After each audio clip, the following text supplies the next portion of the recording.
जैसे जैसे दिन बढ़ता जा रहा है, हर किसी के मन में यही सवाल है कि क्या बीजेपी इस बार 370 सीटों का जो नारा दे रही है वो हासिल कर पाएगी या नहीं, और गठबंधन के साथ उसकी सीटें 400 पार होंगी या नहीं।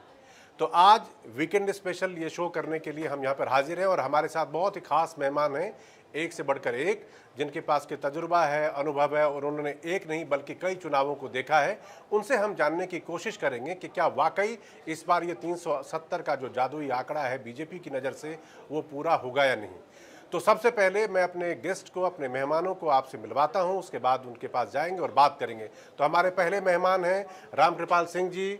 रामकृपाल जी वरिष्ठ पत्रकार हैं, कई बड़े संस्थानों में संपादक रहे और उनके पास राजनीति के बारे में समझ लीजिए वो इंसाइक्लोपीडिया है। आप कोई भी जानकारी किसी भी देश के किसी भी हिस्से के बारे में उनसे पूछिए, सब कुछ मिलेगा।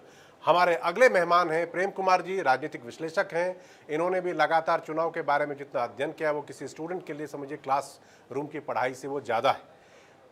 उसके बाद बारी आती है हमारे अगले मेहमान की, अवधेश कुमार जी। अवधेश कुमार जी को आप अक्सर लगातार अलग अलग चैनलों पर, अलग अलग प्लेटफॉर्म पर देखते होंगे, ये चुनाव के बारे में बताते हैं और इनका भी संपादकीय ज्ञान जो है वो किसी से कम नहीं, बहुत ही ज़्यादा है। इसीलिए आज हमारे शो में ये भी अपना तजुर्बा, अपना अनुभव और चुनाव के बारे में आगे क्या कुछ होने वाला है ये बताएंगे।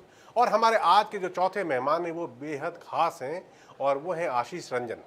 आशीष यंग हैं, युवा हैं, लेकिन इनके पास आंकड़े हैं और आंकड़ों के आधार पर ये एक विश्लेषण करेंगे और बताएंगे कि जो कुछ भी ये कह रहे हैं वो कितना साइंटिफिक है, नंबर्स क्या कह रहे हैं, पिछले चुनाव के आंकड़े क्या कह रहे हैं। तो ये हमारे मेहमानों की लिस्ट थी और हमारा आज का टॉपिक, हमारा आज का मुद्दा है कि क्या बीजेपी 370 का आंकड़ा हासिल कर पाएगी और उसके गठबंधन की सीटों की संख्या 400 पार होगी। तो रामकृपाल जी, मैं पहला सवाल आपसे करना चाहता हूँ कि ये 370 सीटों का जो आंकड़ा है, इसको हासिल करने के लिए बीजेपी को पिछली बार का जो परफॉर्मेंस था 303, उसमें 67 सीटें और जोड़नी होगी। हम पहले उन्हीं तरफ जाते हैं जहां पर बीजेपी के पिछले साल का परफॉर्मेंस, और 4 राज्यों के बारे में पहले बात करते हैं। सबसे ज़्यादा देश में उत्तर प्रदेश की सीटें हैं 80। उत्तर प्रदेश के बाद हम बिहार चलेंगे, महाराष्ट्र भी जाएंगे और राजस्थान भी। उत्तर प्रदेश में जब पिछली बार चुनाव हुए थे तो बीजेपी 16 सीटें कम रह गई थी और वो सीटें जो है मैं बताना चाहूँगा, 5 सीटें समाजवादी पार्टी के खाते में जो थे, मैनपुरी, संभल, रामपुर, आजमगढ़, मुरादाबाद। मैं पहले इन्हीं 5 सीटों के बारे में जानना चाहता हूँ, क्या इस बार के चुनाव में आपको लगता है कि समाजवादी पार्टी इन 5 सीटों के साथ साथ और सीटें हासिल करेगी, बीजेपी को रोकेगी 80 के 80 हासिल करने में? देखिए मिहिर जी, मैं हमेशा एक चीज़ से संख्या बताने से मैं हमेशा परहेज करता हूँ, लेकिन बीजेपी चूँकि सत्ता में है और वो चुनाव लड़ रही है, तो उस विद्यार्थी की तरह है जो 100 में 100 का लक्ष्य मान करके डिक्लेयर करके चलता है। अगर उसका 90 भी आ जाए तो वो बड़ा खुश होता है कि चलो हो गया। वो भी जानता है कि 100 से ज़्यादा तो नहीं आएंगे, लेकिन लक्ष्य अगर वो 100 का नहीं रखेगा तो फिर हो सकता है कि 90 से भी नीचे आ जाए। तो मैं मानता हूँ कि ये पॉलिटिकल एक तरह का राजनीतिक, आप कह सकते हैं कि वो कंपल्सन है कि आप बड़े नारे दीजिए। अगर मिल गया तो आप कहेंगे देखो मैंने कहा था, और नहीं मिला तो कम से कम इतना तो गुंजाइश रहे कि सत्ता में दोबारा आ जाए।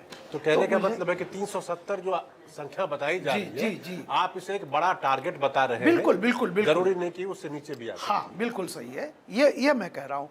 अब जरा उत्तर प्रदेश की बात बताऊँ मैं। ओवरऑल मैं एक बात कहूँगा कि उत्तर प्रदेश में बीजेपी 2014 से लेकर के आज 24 में सबसे कंफर्टेबल पोजीशन में इस बार बीजेपी है उत्तर प्रदेश में। कहिए क्यों? देखिए 2014 में किसी को कुछ पता नहीं था और वहाँ पर समाजवादी पार्टी की सरकार मतलब रही अखिलेश जी, तो एक बहुत बड़ा चैलेंज उनके सामने था क्योंकि कोई नहीं जानता था कि क्या होगा। लेकिन 14 के बाद जब 19 का चुनाव हुआ तो उत्तर प्रदेश में सबसे बड़ा प्रयोग दोहराया गया जो काशी और मुलायम ने किया था, याद है आपको ना? तो अच्छा, उससे बड़ा पिछड़े और दलित, अगर ये दो कॉम्बिनेशन हो जाए जब तो मिले मुलायम काशी राम हवा में उड़ गए जय जय श्री राम। तो देखिए हकीकत ये है कि 50% करीब 60% के करीब तो पिछड़ा है। उसको भी छोड़ दीजिए, मैं हमेशा एक बात कहता हूँ, एक सेब है उसको यूँ काट दीजिए, आधा हटा दीजिए, आधा पिछड़ा है और आधे में 3 फाक कर दीजिए। एक फाक सवर्ण, एक फाक माइनॉरिटी, एक फाक दलित। 17-18, एक तिहाई, एक तिहाई, एक तिहाई, आधे का एक तिहाई। तो सबसे बड़ा प्रयोग 19 में किया गया था कि जब अखिलेश और मायावती मिले, लेकिन परिणाम क्या रहा? 5 सीटें 2014 में भी समाजवादी पार्टी को मिली और 5 ही सीटें यहाँ मिली। मैं एक बात मैं कहता था कि इस देश व उत्तर प्रदेश की जनता मुलायम के परिवार को जिता देती है, पार्टी को वोट नहीं देती।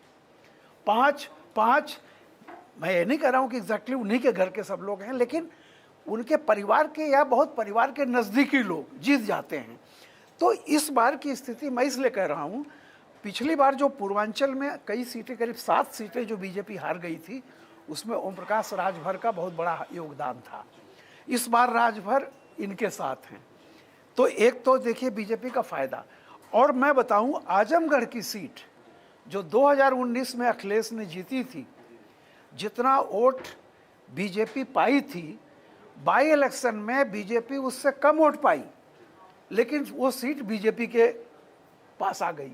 क्यों? क्योंकि मायावती अलग हो चुकी थी और उन्होंने वोट लिया। तो ये देखिए कि इस बार जो है फिर त्रिकोणीय फाइट है। त्रिकोणीय मैं इसलिए कह रहा हूं कि भले आप उसको 10% मान लें, 9%, लेकिन त्रिकोणीय फाइट तो है। तो आप कह रहे हैं कि बीजेपी को हराने के लिए अगर बेस्ट कॉम्बिनेशन था तो 2019 था, उससे बेटर परफॉर्मेंस नहीं हो सकता। और चूंकि इस बार बीएसपी और एसपी अलग अलग हैं, तो इसीलिए बीएसपी का वोट शिफ्ट होकर बीजेपी की तरफ जा सकता है। प्रेम कुमार जी, मैं आपकी तरफ आना चाहता हूं। पहले तो ये बताइए, आपके हिसाब से 370